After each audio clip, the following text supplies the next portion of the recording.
day to you, my friends. My name is Donato and welcome to today's video where I'll be doing a follow-up and a big thank you following on from that heart rate training, maffetone training, breathing and all that jazz. Yeah.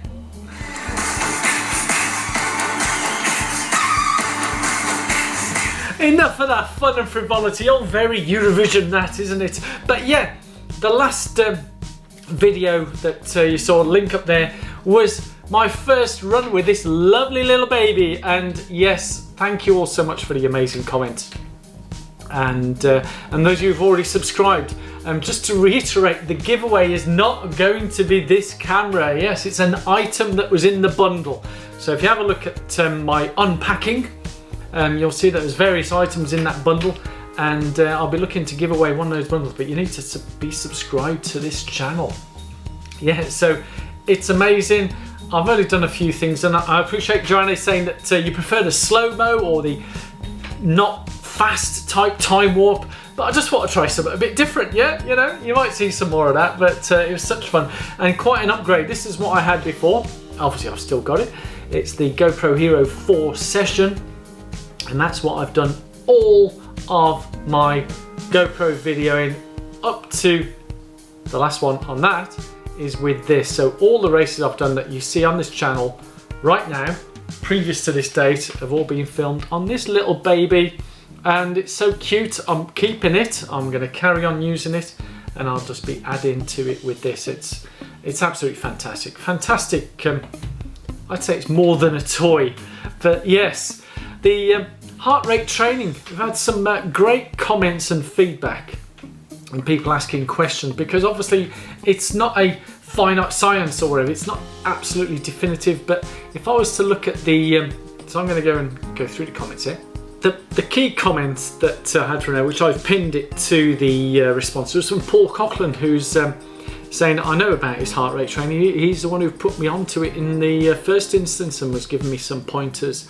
So a lot of his easy runs, around 8:30 per mile to 10 minutes per mile, not any faster, he says, and the bulk of his training is 80 minutes, and he's now run, at the age of 51, he's running 16-minute 49-second 5Ks.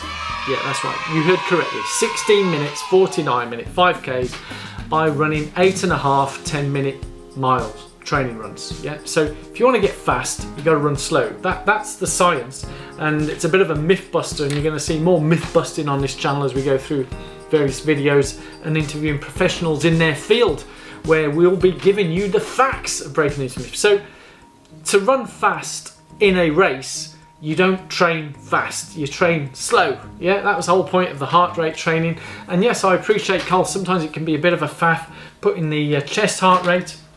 This is what I use. So this is my Garmin chest heart rate monitor. I put it on here, obviously under the clothes, it's against my chest, and that monitors my heart rate. So when I'm running with this on, the only thing it's displaying is the heart rate. That's all I'm concerned about, and I'm keeping it in a particular zone. So the slow easy runs, zone 1, and sometimes I might punch in some zone 2. And if you go to that video where I was talking about that, and the book about the ultimate heart rate training, which yes, to some it might be a bit of a faff and the science, but in essence, to run slow and easy, we need to be able to talk like this, yeah, conversational and breathing easy.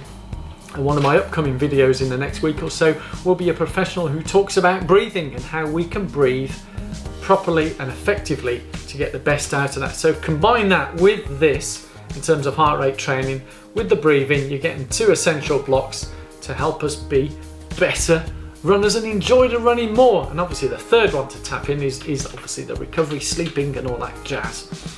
But yeah, so Paul Scotland, thank you so much. And there was a comment that came in from Dr. Gurin, who was saying, wow, very impressive times, yeah, for Paul, and asking him to give a breakdown. And Paul says, you know, 80-20, so 80% of his training runs are really super easy, and 20% is hard speed work.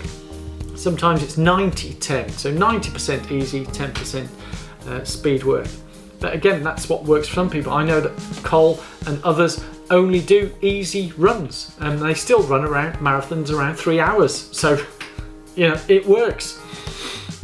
And so Petra was saying about 180 minus age, you know, and thinking you won't go anywhere at that speed. And believe me, obviously for me, 180 less my age, you know, I'm down to 120 beats per minute. And at times I do feel like I'm going very slow, but it does work. You know, I recently ran only last month a 1:25 half marathon. That's it, 1 hour 25, 85 minutes at the age of 58.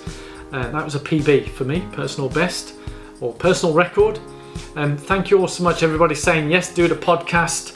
I'm thinking of names, and you know, I have drinks. I've got a drink here right now. That was water. Often I have tea. So, you know, you and me and a mug of tea. I don't know, that's one title I'm toying with, or just you and me. And we can talk about all sorts of things, but so many positives. And I've also got to say a big thank you, and for those of you who haven't already done so, you know, Christmas is coming and the goose is getting fat. It's time to put your hands in your pockets and put some money in my hat, and a lot of you have been doing that and contributing. The link below, coffee.com/Donato, and you can make your Christmas donation to me and help me get my next set of running shoes, which will be fabulous. So thank you all so much for those of you who already contributed, really do appreciate it. And reading through some of the other comments here, and Ginger Al, who's a trail runner, has been looking at for some time, misplaces heart rate strap, but yeah, find your heart rate strap out and get to it, and I guarantee you it'll have massive impact with your ultra running. Especially the longer the distance, the more endurance running we do, the heart rate training really does work effectively. Or just run conversationally. We don't need, as I mentioned, don't need these. If you want to work to a specific science, great, but the long runs, the easy runs, is just be able to chat and talk. And if you've got a camera, talk to your camera whilst you're running. Yeah, that's one way of indicating. And so Chris was saying, again, you know, I mentioned about junk miles. I don't believe there are. This is my reference to what other people use the word as junk miles. And for me, all miles that we do, whatever speed we do it at, is not junk miles. It's all good for us. I think people often use the word junk miles in terms of it doesn't improve your fitness and endurance. Yeah, and I think zone 3 is one of the areas where it becomes a bit of a culprit. So apologies if it was a misunderstanding there, but yes, you can run in zone 3 and do training in zone 3 or do running, and if you feel good in that zone, then that's great. But in terms of impacting your endurance and stamina and all that, training in that area, I believe, doesn't improve it. That's what I think a lot of elite people talk about when they say junk miles. It doesn't help that. So you either do a real super slow or you do the super fast. The ones in the middle don't contribute in any major way. I think depending on what your sport is, distance and so on, it may help in some way, but I think that's where maybe there's a bit of a confusion, I say. So one question here from David saying, let's say race a couple of weekends. I was concerned that if you're racing every couple of weekends, that's racing every 2 weeks, that's a lot of racing. And when I race hard. Yeah, I don't do many races throughout the year. So if that's what you meant, David, then you know, you can use them as training, but racing hard is taking it, you know, that step further. So yeah, maybe look at working on that. Interval training, Joanna Brown, very good question there. Interval training, the heart rate doesn't have time to catch up, does it? So if you're doing some short sprints and intervals, you know, 1k, 1500 meter repeats, reps or intervals, is it's all about the perceived effort. So whilst we record it on that, is we need to work on our perceived effort, RPE I think it's called. So we work on particular effort and conversational 1-word, 2-word answers. So when we're running really super fast for the intervals, it's maybe 1-word or 2-word answers that you can give. So if you're running along really hard and someone's asking you a question, you just give a 1-word answer rather than having a conversation. Hopefully that makes sense in there. So and it's about how we feel. And Go Kiwi left a question saying he's been running for 5 or 6 years, only heard about long slow runs 2 years ago, and now he does that. His times are improving as well, and it has really helped. So fantastic. And yeah, so lots of yes for podcasts. And as Carl said, lots of people with incredible results. Yellow Brad, good video, spot on. And again, he's following the MAF for the next 6 months and seeing how he's getting on, doing 60, 70 kilometre a week and hoping to get up to 100k a week, which sounds great training there, Brad, on the Maffetone training system there.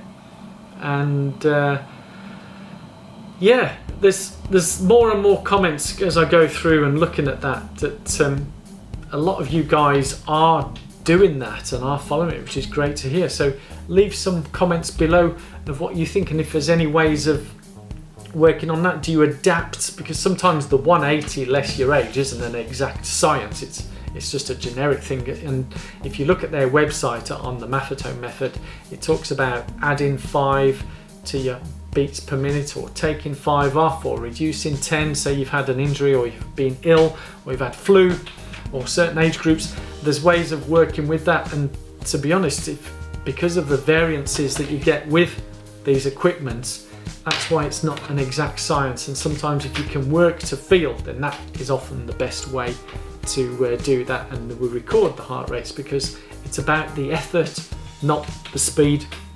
And often if you're a particular heart rate based on that Maffetone, it may mean that you have to walk, because as we run and we're getting up a particular distance, our heart rate will continue to increase up to a certain point, and I'm sure there's a scientific word for that, latency or whatever. So whilst we're running at a certain pace, the heart rate will go up until it peaks at a certain point. Now obviously as that's changing, I say obviously, it may not be obviously, but as that's changing, there are things that we need to take into account. And when you're getting variances of 5, 10, 20%, that's quite a lot, and that can be the difference between a zone 1, zone 2, or tipping you over into zone 3. And also if you're in zone 5 and beyond, as they say. But that's it in a nutshell. Thank you all so much for watching. I hope you found this useful, and I really do appreciate the comments that you leave, and hopefully you found this useful. And if you haven't already done so, click on that link there to subscribe, and you can watch the original heart rate training video here. So thank you all so much, and I look forward to seeing you at the next video where we'll be talking about breathing. Bye bye bye.